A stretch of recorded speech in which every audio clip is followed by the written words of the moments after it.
Estamos aqui no projeto de construção do barco Emoções, um barco Profish amador, desenvolvido o projeto aqui por Rosângelo e Lucas Sati.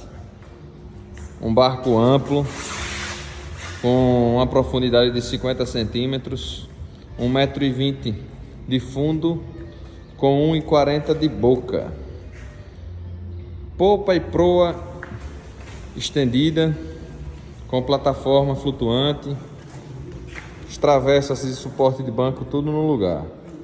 Em breve, projeto finalizado, fibrado, para vocês verem aí no nosso canal.